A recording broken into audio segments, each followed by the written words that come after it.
जय हिंद दोस्तों। जैसा कि आप सबको पता है कि कल जो आईपीएल 2025 के ऑक्शन के लिए जो रिटेंशन का एक अनाउंसमेंट होना था, जो एक बड़ी न्यूज़ बन रही थी कई दिनों से, उसके जो रूल्स एंड रेगुलेशंस है वो सामने आ गए हैं। एक जो सबसे बड़ी बात सामने आई है कि जो लास्ट ईयर मिनी ऑक्शन में मिचेल स्टार्क और पैट कमिंस के जो अमाउंट गया 20 करोड़ और पौने 25 करोड़, उससे जो बड़े इंडियन स्टार प्लेयर्स हैं, किसी का नाम नहीं लूँगा बट आप समझ सकते हैं किसकी बात कर रहा हूँ मैं, वो लोग खुश नहीं थे कि आप लोग इन लोग को ऑक्शन में खरीद के इतने 20-20-25 करोड़ रुपए दे रहे हैं लमसम, जो हर साल आईपीएल खेलते भी नहीं है। सिर्फ जब उनका मन होता है तो वो आते हैं, और अगर उनको उतना अमाउंट नहीं मिलता है तो वो कोई भी एक्सक्यूज़ दे के ऑक्शन में बिकने के बावजूद अगर कम अमाउंट में जाते हैं तो वो उससे बैक ऑफ कर जाते हैं उस सीज़न के लिए और नहीं खेलने आते। तो कई चीज़ों को बीसीसीआई ने, जय शाह ने प्लेयर्स से बात करके, टीम से बात करके उनको अपने संज्ञान में लिया है।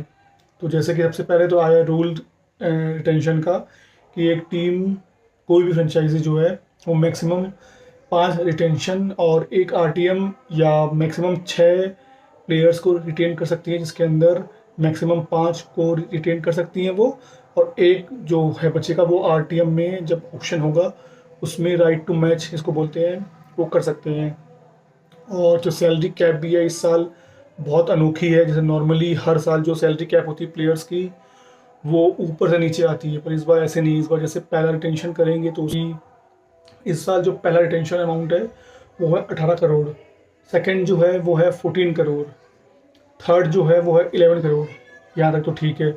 इसके बाद अगर कोई फ्रेंचाइज चाहती है कि मैं चौथा प्लेयर को भी रिटेन करूँ तो उनको उसको देने होंगे वापस से फर्स्ट रिटेंशन का अमाउंट, मतलब कि 18 CR।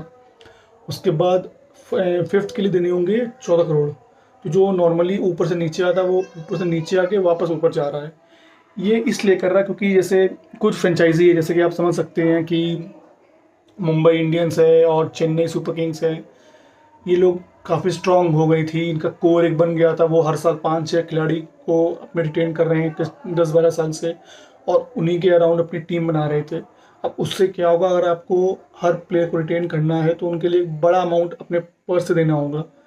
और जो 6 रिटेंशन है उसमें से एक, मैक्सिमम 5 ही कैप्ड प्लेयर हो सकते हैं, एक अनकैप्ड प्लेयर होना ही चाहिए। तो अनकैप्ड की जो लिमिट है वो है 4 करोड़ रुपए। और एम एस धोनी की जो बात हो रही थी कि जो चेन्नई उनको चाहती है कि ऐसा अनकैप्ड प्लेयर उनको रिटेन कर ले, तो उनके लिए भी गुड न्यूज़ है कि अनकैप्ड का जो रूल 2-3 साल पहले हट गया था कि जो प्लेयर ने India uncapped basically Indian players ही होते हैं। तो जो प्लेयर कम से कम अगर 5 साल पहले इंडिया के लिए खेला हो और 5 साल से इंडिया की टीम में कोई भी टीम में नहीं खेले हों, उनको हम अनकैप्ड प्लेयर मान सकते हैं। तो एम एस धोनी 5 साल हो गए हैं, उन्होंने वर्ल्ड कप 2019 लास्ट खेला था जुलाई के महीने में, तो उसको 5 साल हो चुके हैं। तो उनको अगर चेन्नई सीएसके चाहे तो एज एन अनकैप्ड प्लेयर अपने उसमें ले सकती हैं।